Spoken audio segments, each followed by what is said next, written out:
Zombieland Double Tap was directed yet again by Ruben Fleischer and stars the original cast. It's not like that failed Amazon show that didn't come out. I think I had only like a pilot or something. You guys remember that? This movie takes place literally 10 years after the first one. The first one came out in 2009. It's literally been 10 years since the first one, and I'm actually kind of surprised that we haven't really received a sequel to Zombieland until now. I was very inviting of a new Zombieland, but judging by the trailers, there wasn't really anything that sparked my interest, really. I was like, okay, I'll go see it, but I didn't really have like a dire need to go see this new Zombieland movie. I just had a free weekend and I was like, okay, let's just go see Zombieland. Also, guys, I'm in my new apartment finally, so I'm sorry that this video has taken a while to get made. I'm finally moved in. I actually have a whole lot of videos that I need to upload. I don't know how I'm going to do that. I know I've stated like I have so many videos to do. I'm getting this out of the way so I can go ahead and do those other videos. So let's go ahead and talk about Zombieland Double Tap. So this film is about the group from the first one who are dealing with the zombie apocalypse. They are surviving. They're also having fun.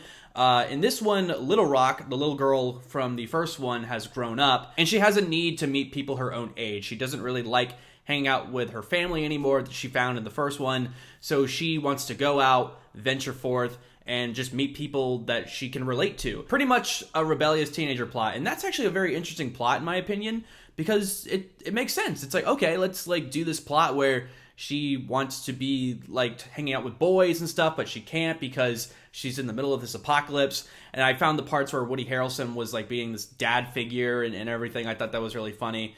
The movie, though, doesn't really explore just that. There's other things that the movie explores, and I can't really tell if it's unfortunate or if it's just kind of unnecessary. I don't really know. There's actually a lot of enjoyable traits about this film. A lot of it because of that first film. We have Woody Harrelson and Jesse Eisenberg interacting, and while Jesse Eisenberg is this like nerd and he's very precautious and everything, we have Woody Harrelson who's just like this badass, and it's a really good chemistry that we see yet again from the first film. And we see all of them interacting as a family. Emma Stone, Abigail Breslin. So it's really cool just to see like how they've survived throughout this 10 years. And the film actually acknowledges that it has been 10 years since the first one.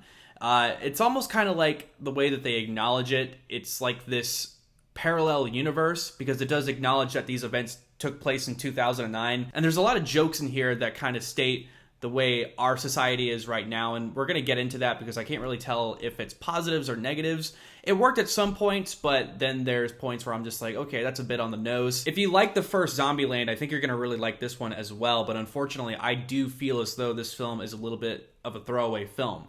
Like the film Venom, which this director has directed, it feels like a film that is incredibly rushed. There are some enjoyable parts in it, but it could have been better. I do like this film more than Venom. I think it's a better film than Venom. There's a lot of great zombie scenes and a lot of great kills and a lot of graphic cards that they use. They go overboard on graphic cards in this film. Like when they say like zombie kill of the week or rule number 1, like it's all over the place. Kind of like that, but I can see where that can be annoying to some people. My main issues are on the subplots that are in this film, which I'm going to get into. So basically in the film, one of the subplots is Jesse Eisenberg and Emma Stone are not really doing good in their love life. Their relationship is struggling, and Emma Stone leaves with her little sister saying, oh, we shouldn't have gotten attached. We really shouldn't have done this. And it's like, this is literally the ending of the first film, except it's 9 years later, and it really doesn't make sense that she's having this epiphany that they should leave because they've been all together for 9 years. I understand why she did it in the first film, in the ending of the first film, but for her to all of a sudden leave after they've been hanging out as a family for 9 years was just, it didn't really make sense to me. And let's also talk about Zoe Dutch as Madison. I don't really know. Like, there's so many things that I'm just so, like, doubtful about this film.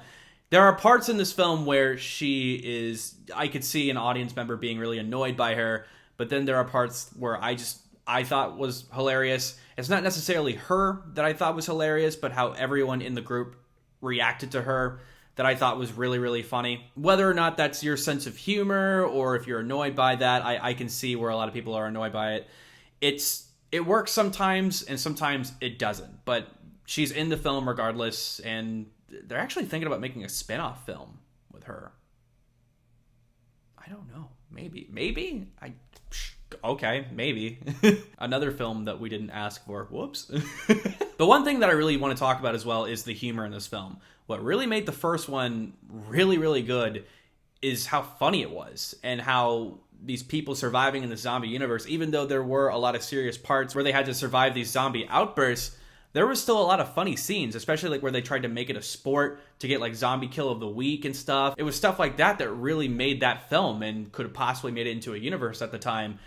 In this film, that all is still there.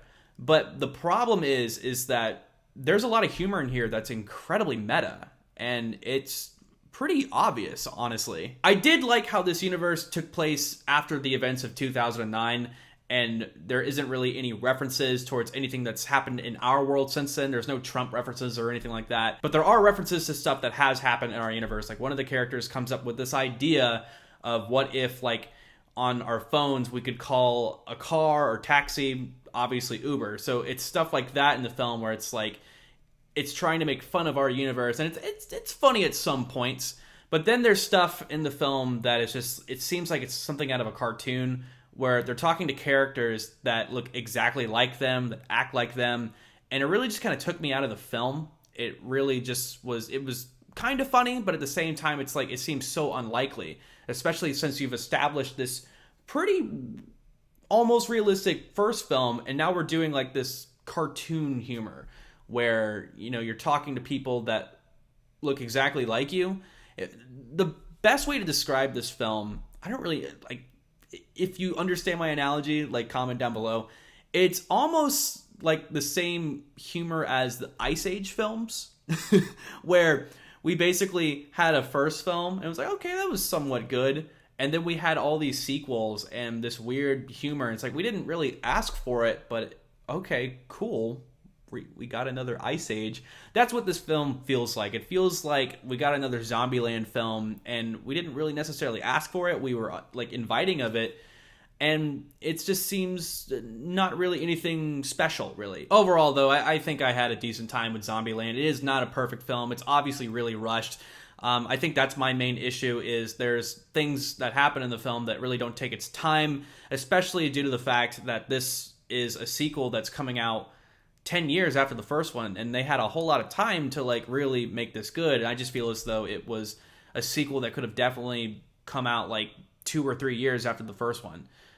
I don't know. Those are my thoughts on Zombieland Double Tap. Actually, one more thing. This does have like the best post-credit scene ever. So stay during the credits. It's actually like really good. I laughed. I really did. Comment down below what you guys thought of Zombieland Double Tap. Like this video, share it, and please subscribe to PixelTalk if you haven't yet for more movie reviews, trailer reactions, and gaming content. Thank you guys so much. I am Corbin Stuckey, and this is PixelTalk.